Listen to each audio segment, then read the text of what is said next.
어, 본 방송을 어쨌든 녹화합니다. 녹화를 해서 한번 다시 한번 진행해서 볼 수 있도록 해보겠습니다. 오늘 하려는 내용은요, 네, 돈에 관한 내용이에요. 돈. 우리 보통 돈을 좋아하거든요. 좋아는 하는데 돈이 대체 무엇인가? 또는 이제 돈이 얼마나 있는가에 대해서 사실 잘 몰라요. 돈은 많이 벌면 되지, 뭐 있지 이렇게 생각하시는데 실제로 우리가 돈이라고 불리는 게 얼마나 있는지 사실 별로 관심도 없어요 사람들이. 그리고 잘 알질 못해요. 근데 다행히도 저희가 자주 보는 비주얼 캐피탈리스트라는 사이트가 있는데 여기서 이제 돈이란 무엇인가에 대해서 어, 설명을 해놓은 이제 그림이 있어서 이제 데이터 인포죠. 인포그래픽스라고 하던가요? 그 데이터를 갖다 이제 그래픽화 되었고 그래픽화해서 직관적으로 알아볼 수 있게 그림을 그려놓은 게 있는데요. 그 전에 설명을 넣어서 먼저 포스팅을 했었는데 그다지 이거에 대해서 사람들이 잘 와닿지를 못해요. 이걸 먼저 세상에 돈이 얼마나 있는가 설명을 해보고 그 다음번에 미국 국채에 대해서 좀 살짝 한번 얘기를 한번 해볼게요. 미국 국채라는 것에 대해서 별로 생각해 본 적이 별로 없거든요. 안전자산으로 보통 분류가 되는데 이제 그거에 대해서 좀 얘기를 한번 해보고 싶습니다. 잠깐 얘기해 볼게요. 어, 제 블로그에서 비주얼 캐피탈리스트 또는 비주얼이라고 검색하시면 나와요. 기록, 개혁고 유동성, 돈이 얼마나 있는가에 관한 시각화 이렇게 써 있는데 제목을 보면 참 재미없죠. 근데 이게 사실 꽤나 중요한 내용이 여기 안에 좀 들어 있어요. 한번 볼까요? 돈의 양이에요, 돈의 양. 자, 봅시다. 세계 모든 돈과 시장을 하나로 시각화한다는 거죠. 우리가 뭐 주식이 꽤 많다, 또는 뭐 현금이 많다, 금이 많다 이렇게 하는데 그걸 돈으로 환산을 해갖고 비교를 해보면 어떤 자산이 제일 큰가, 규모가 큰가 이제 그걸 이제 느낄 수 있거든요. 그걸 시각화하고 비교를 해보는 겁니다. 자, 비교를 해봅시다. 첫 번째 얘기하는 게 뭐죠? 손가락이 좀 보였으면 좋겠는데 첫 번째 얘기 나오는 거는 맨 첫 번째 나오는 건요. 은이에요, 은. 지금 손가락을 제가 어떻게 하는가 오래간만에 해가지고 딱 보이질 않는데 잠시만요.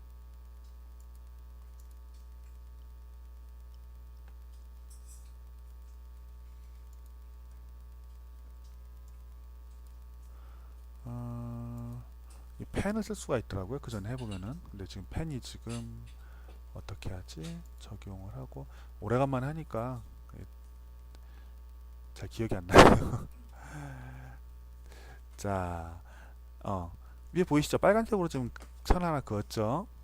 이제 은이거든요. 은 실버죠, 실버 은인데 은이 요만큼 지금 이제 하나의 큰 상자가 10조에 10조.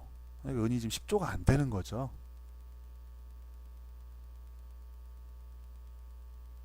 많다면 많은데 생각해보면 게 많지는 않은 거죠. 은으로 투기하시는 분들이 계시는데 은 총액 다 해봐야 사실 얼마 안 되는 거예요. 왜 이걸 얼마 안 된다고 할까 하고 생각을 해보면은 이거를 자, 왜냐면 이제 은 밑에 이제 크립토 커런시라고 나와 있어요. 어, 이게 조금 좀 그렇긴 해요. 왜냐면 이제 이게 얼마 안 돼. 아이고 이거 쓰면 안 되겠구나.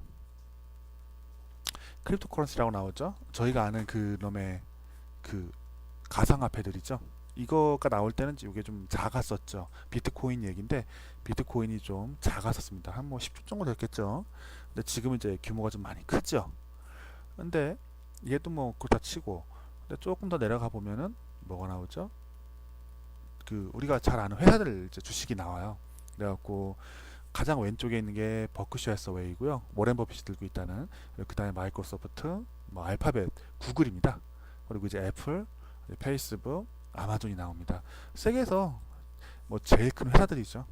뭐 지금은 이제 이때보다는 좀 주가가 늘긴 했겠습니다만 하나가 10조씩이니까 애플은 저 당시에 얼마죠?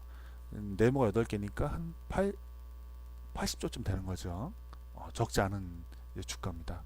80조? 그건 넘을 것 같은데 하여튼 뭐 저희 하나에 10조라고 볼 때 80조쯤 되겠습니다. 저거 할 때 어, 음, 100조? 10빌리언이면은 100조가 아닌데 빌리언이 10조니까 저기 100조군요. 죄송합니다. 잘못 말씀드렸습니다. 여기 빌리언으로 되어 있으니까 한 100조쯤 되네요. 100조. 하나가 100조. 한 800조쯤 되겠습니다. 이게.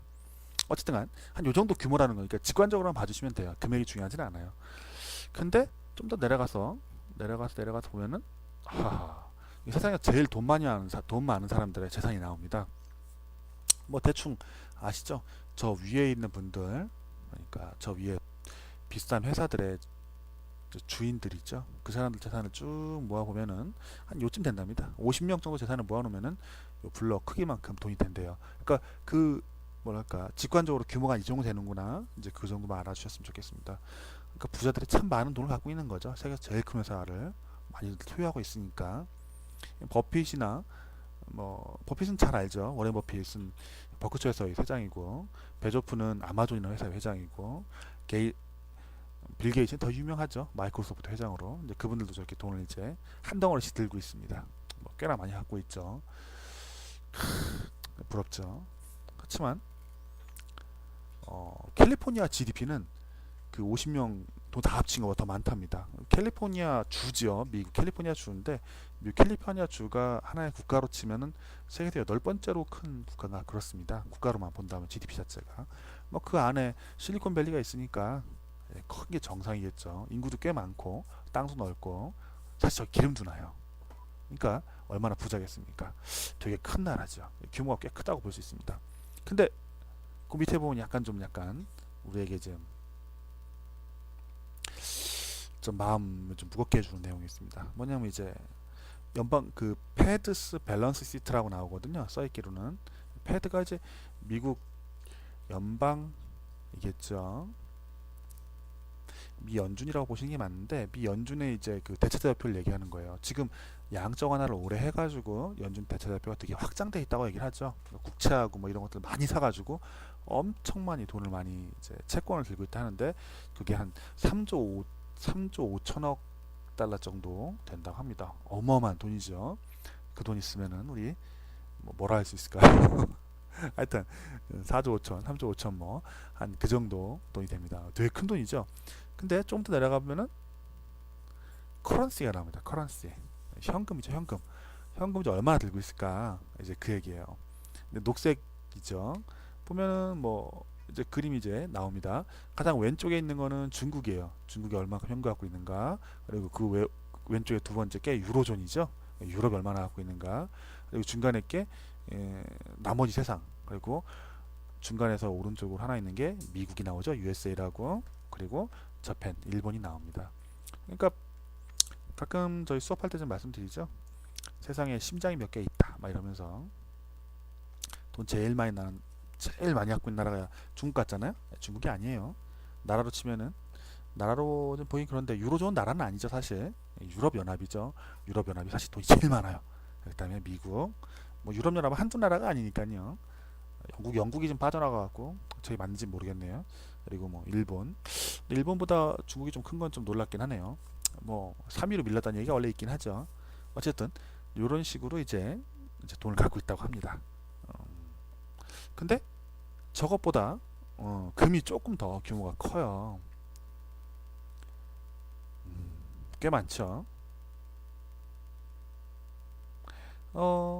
보시면은 왼쪽부터 보면 왼쪽이 이제 개인 투자용으로 이제 들고 있는 금의 양이고, 중간에 거는 이제 귀금속으로 들고 있는 거예요. 우리 금목걸이, 금팔찌 뭐 이런 갖고 있는 거고, 가장 오른쪽에 있는 게 중앙은행이 지급준비금으로 들고 있는 이제 금이죠. 지급준비금이라고 우리 한국은행도 금을 갖고 있죠. 이제 그런 걸 얘기합니다. 그러니까 사실 별 의미가 없죠. 지급준비금이라 하고 있는 금은 쓰지도 못하고 그냥 창고에 쌓여 있는 거죠. 어쨌든 이런 정도의 금이 있다고 합니다. 저 금으로 전부 다 돌아가자고 하는데, 이걸 다 보시고 나면 옛날에 금본위로 못 돌아간다는 걸 느끼실 겁니다. 이미 돈이 너무 커졌거든요. 돈의 양이 엄청나요. 좀 더 넘어가 볼까요? 아까 위에 뭐 부자들이 있었죠. 부자들이 되게 돈을 많이 갖고 있다고 얘기했고, 마이크로소프트가 크고, 뭐 버크셔, 워렌 버핏의 회사도 크고, 뭐 아마존도 크고 애플도 큰데, 사실상 그 주식시장 전체로 보면은 주식시장이 더 크죠. 사실은 주식시장이 당연하지만 우리가 알고 있다시피 미국 주식시장이 제일 큽니다. 보시면은 주식시장의 크기거든요. 가장 오른쪽 파란 게 이제 미국이죠. 미국 주식시장. 왼쪽으로 보면은 우리가 잘 느끼지 못하는데 유나이티드 킹덤, 연합왕국이죠. 영국을 얘기하는데 영국도 되게 시장이 커요.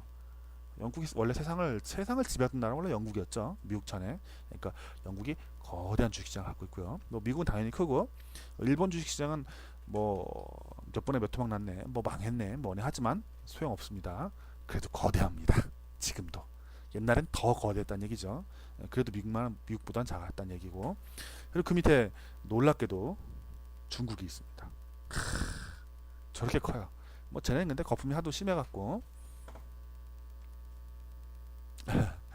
예, 대화는 아무 데서나 편하게 말씀하시면 돼요. 그럼 제가 보고서 말씀드릴게요. 지금 채팅방은 총 4개를 띄워놨습니다. 편하시게 대답할 수 있게요.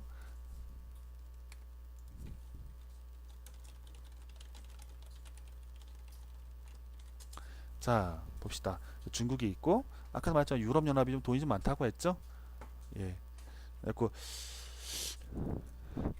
유럽연합도 주식이 큽니다. 근데 유럽연합 안에는 이제 영국이 좀 빠져 있긴 한데 뭐 독일도 있고 프랑스도 있고 뭐 스페인도 있고 하니까 작을 수는 없겠죠. 크다는 건 뭐 인정을 해줘야 되겠고 그 나머지 그 까만 세상 속에 한국이 들어가 있죠. 한국 주시장이니까 조그만 거예요. 해봐야 별거 없어요. 이게 뭐 크긴 큰데 한두 나라입니까? 이 안에 들어가 있을 게 그죠? 그러니까 한국은 별거 없고. 근데 주식시장이 당연히 크다고 생각하지만 주식보다 더 큰 게 있어요. 뭘죠? 예, 글로벌 머니 서플라이라고 그래요. 세계의 이제 유동성이죠. 많죠. 꽤 많아요. 많다는 걸 느낄 수가 있죠 우리가. 꽤 많고 원문에 가보면 여기 뭐 설명이 또 나와 있는데 여기 이제 협의의 통화, 광의의 통화 이렇게 막 적혀 있어요. 근데 이제 뭐 M1, M2, M3 뭐 이렇게 말씀하시고 책에서 봤던 것들이 있을 거예요. 아니면은 이제 공부하면서 아 그런 내용이 있군요 했던 건데 M1, M2 그러니까 요 위쪽은 써인 여기 지금 옆에 영어로 내로우먼이라고 써 있거든요. 협의의 통화라고 말을 하고 밑에까지 넓게 보면 광의의 통화라고 말을 합니다. 근데 이거에 대해서 뭐 크게 고민하실 필요는 없고요. 저렇게 돈이 많이 있구나. 주식도 있지만 주식보다 더 거대한 이제 통화라고 불리는 것들이 있구나. 저기 뭐 있다 정도만 알려주시면 되고 그게 중요한 건 아니거든요. 밑에 또 있어요. 돈이라고 불릴 만한 게. 뭐 그리고 나서 글로벌 데빗이 나와요. 데빗이 뭐죠? 부채죠, 부채.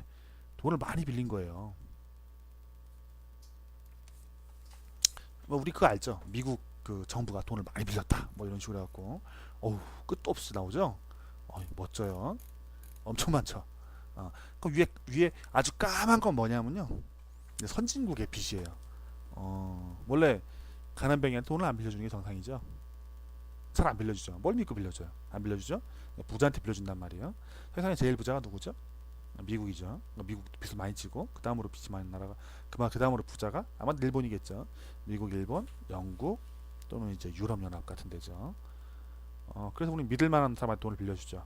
그래서 중국은 열심히 부자 나라에 돈을 빌려줘요. 가난한 놈이 부자한테 돈을 빌려주는 거 이게 세상이죠. 참 안타깝습니다. 하여튼 뭐 세상도 그렇죠. 공무원은 돈 빌리기가 쉽습니다. 믿을만 하니까. 대기업 직원은 돈 빌리기가 쉽죠. 그렇지만 저희 굴다리 밑에 사는 소똥이는 돈을 못 빌립니다. 왜죠? 가난하니까. 가난한 돈 안 빌려주죠. 그래서 보면 까만색의 선진국들은 돈을 좀 많이 빌리고요. 밑으로 내려가 보시면은 좀 회색의 뭐 후진국 개발도상국이죠. 얘들도 좀 돈을 좀 빌려요.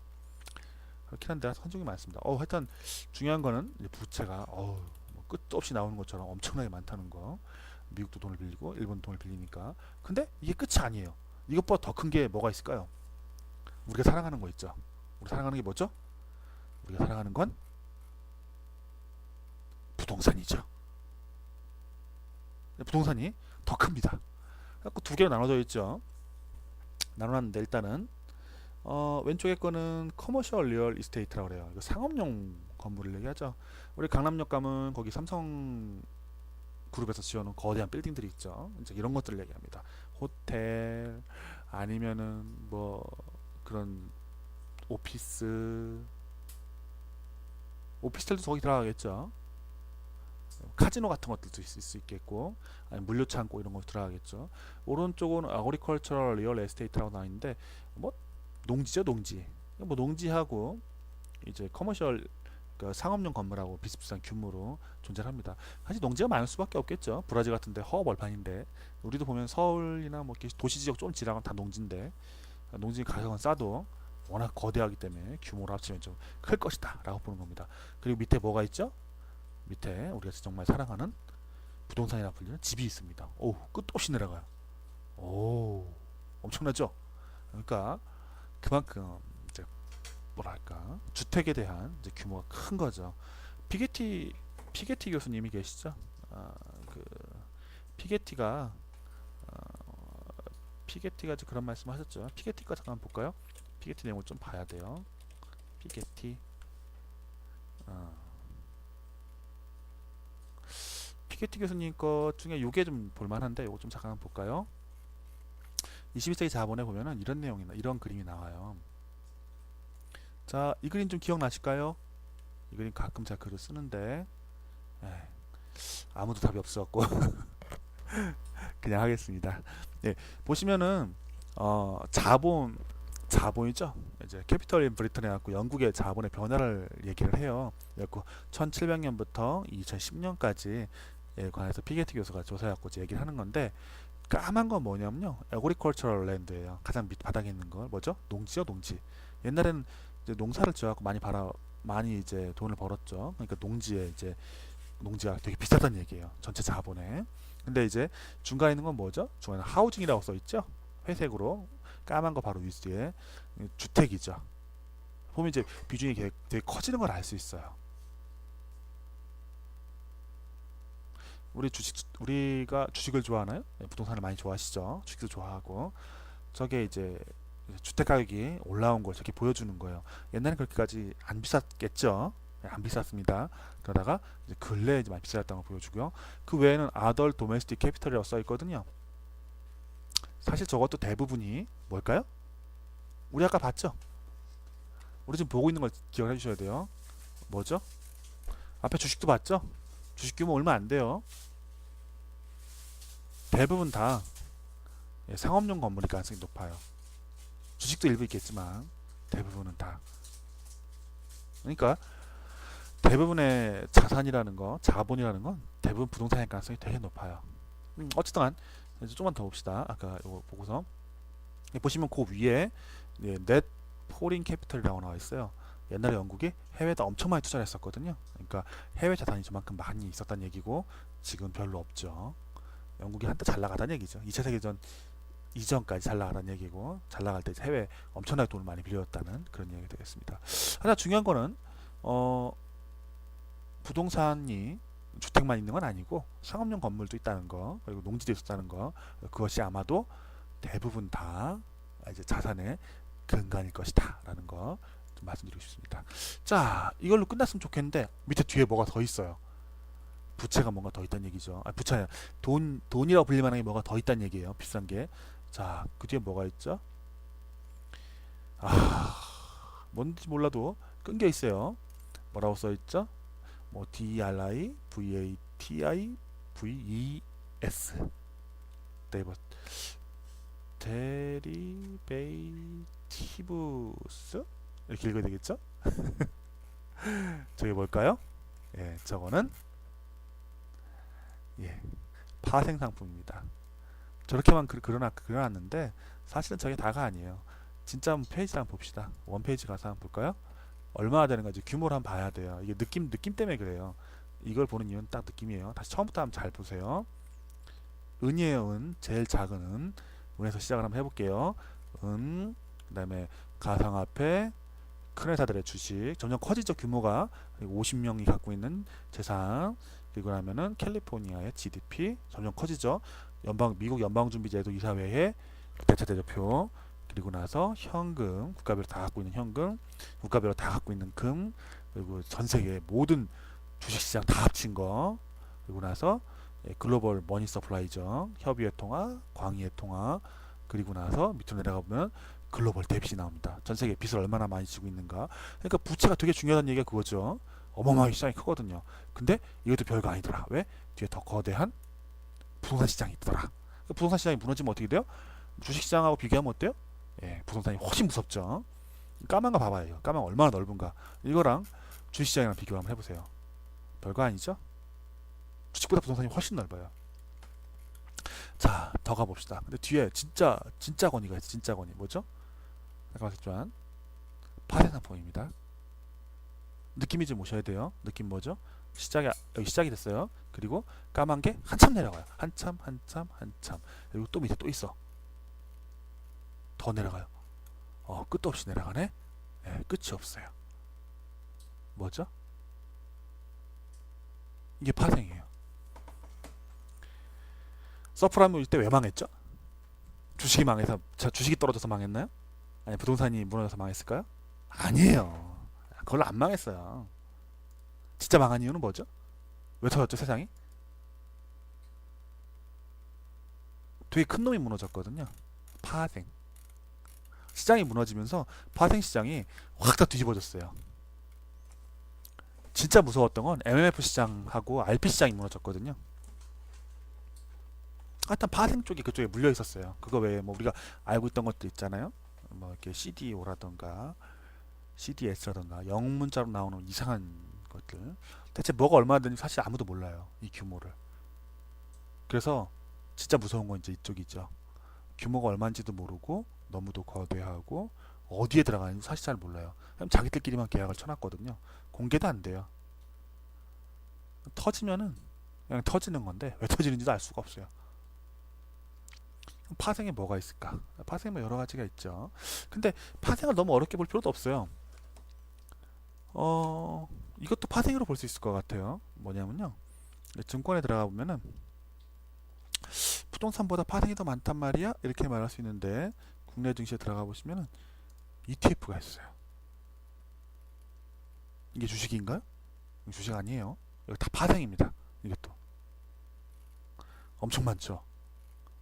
우리만 많은 건 아니에요. 전 세계 다 많아요. 이렇게 종류가 많아요. 이게 다 파생이에요. 여러 가지 지수에 물려 있는데, 근데 이제 오늘 이제 이 수업을 하게 된 근본적인 이유는 이제 돈이 얼마나 많이 있는가, 우리 돈을 분리할 수 있는 게 얼마나 많은가가 있는데 여기서 어떤 분께 질문을 주셨어요. 미국 국채를 물어보시더라고요. 아까 데빗이라고 이제 국채에 대해서 부채에 대해서 얘기를 했죠. 민간 부채도 있고 국가 부채도 있고 다 빚이 있을 겁니다. 글로벌 데빗이라고 나와 있죠. 선진국 꽤 많이 있는데 여기서 이야기 시작하게 된 이유는 뭐냐면요. 미국 국채 때문에 그래요. 미국 국채가 되게 많거든요. 근데 파생입니다. 파생이 진짜죠. 진실은 파생에 물려 있습니다. 근데 아무도 뭐 그 존재를 몰라요. 진짜 존재를. 중요한 건 이제 미국 국채가 있는데 미국 국채는 어디에 들어가냐면요. 뭐에 쓰냐면은 모든 거래에 다 써요. 그러니까 우리는 건들 이유가 없어요. 근데 이제 큰 거래 또는 큰 이제 금융 상품들에는 안전자산으로서 미국 국채가 들어가요. 그리고 뭐 중국만 해도 수출하고 나서 그 돈을 그냥 현금을 들고 있긴 그러니까 국채를 사두죠. 이자를 주니까 저금할 수는 없잖아요. 저금을 하면은 은행이 또 가서 국채를 사요. 이자를 주려고 기본적으로. 미국 국채가 되게 많아야 되거든요. 근데 그만큼 국채가 없어요. 미국이 그만큼 빚을 많이 안 졌거든요. 그럼 뭐냐? 우리가 이제 뭐 여러 가지 ETF나 뭐 이런 거 산단 말이에요. ETF만 있는 건 아니죠. 어마어마하게 많은 뭔가가 있거든요. 이제 그 투자 전략들이 존재를 해요. 그럼 그 투자 전략에는 반드시 안전자산이 들어가요. 안전자산으로는 이제 미국 국채를 사용하죠. 제일 안전하니까. 근데 여기서 고민이 되는 거예요. 미국 국채가 진짜 그만큼 있는가? 진짜 있을까? 생각을 해보면 없을 것 같아요. 그럼 뭐죠? 미국 국채를 복제한 파생 상품일 거예요. 그것도 아마. 그러니까 파생 상품을 갖다가 국채 대용품으로 집어넣겠죠. 국채가 귀하니까. 여기서 이제 문제가 되는 거예요. 진짜 국채일까? 믿을 수 있을까? 서프라임 전이었으면 믿었겠죠. 지금은 못 믿어요. 이게 좀 고민되는 겁니다. 그러니까 시장이 굴러는 가는데 이 근간에 깔려 있는 게 미국 국채인데, 그러니까 어쩐지 포트폴리오 투자할 때, 근데 그거에 대해서 믿음이 다 함께 갖고 있겠느냐. 믿음을 완벽하게 가질 수 없기 때문에 미 국채에 대해서도 크레딧 디폴트 스왑이라고 부르죠. 그 보증보험을 들었단 말이에요. 일종의 안전보험을 들었는데 그것도 왔다 갔다 하죠. 그리고 서프라임 직전에 이게 터져가지고 서프라임 때 이게 터져가지고 난리가 났었죠. AIG가 막 쓰러진다 얘기도 나오고. 그럼 그때보다 지금 안전해졌는가? 다 함께 의문인 거예요.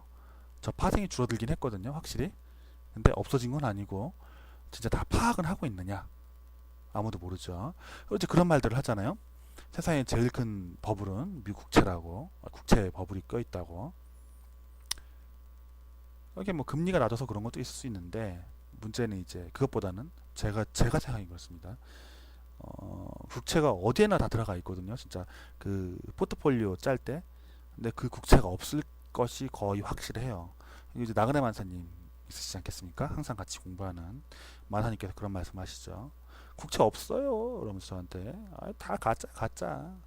그 분명히 그 파생으로 복제해갖고 만들어낸 거라고. 저도 파생으로 복제했을 거라고 생각을 합니다. 뭐 그쪽에 전문가가 아니기 때문에. 그래서 뭘 어쩌라고 라고 물어보신다면 저도 뭐 어쩔 건 없어요. 제가 뭐 미국 연방준비제도 이사회 의장도 아니고 그래도 어떻게 할 수는 없죠. 근데 최소한 이제 이것의 의미는 좀 알고 있어야 되겠죠. 아, 돈이라는 게 이런 것이고 현재 상황 속에서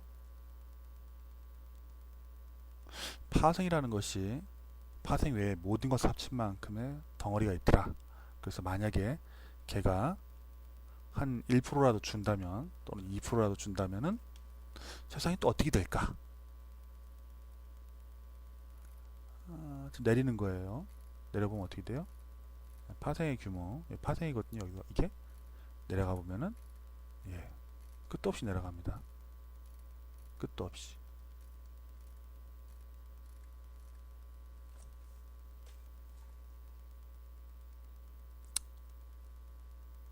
뭐 그 끝을 모르겠습니다, 사실은.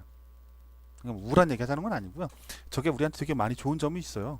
30년짜리 장기 대출도 집 살 때 만들어주고 여러 가지 안전 상품도 있고 ETF도 만들어주고 그렇습니다. 국채가 부족한데 부족한 국채도 공급해주고 다 좋은데 뭐 약간 좀 겁나는 거죠.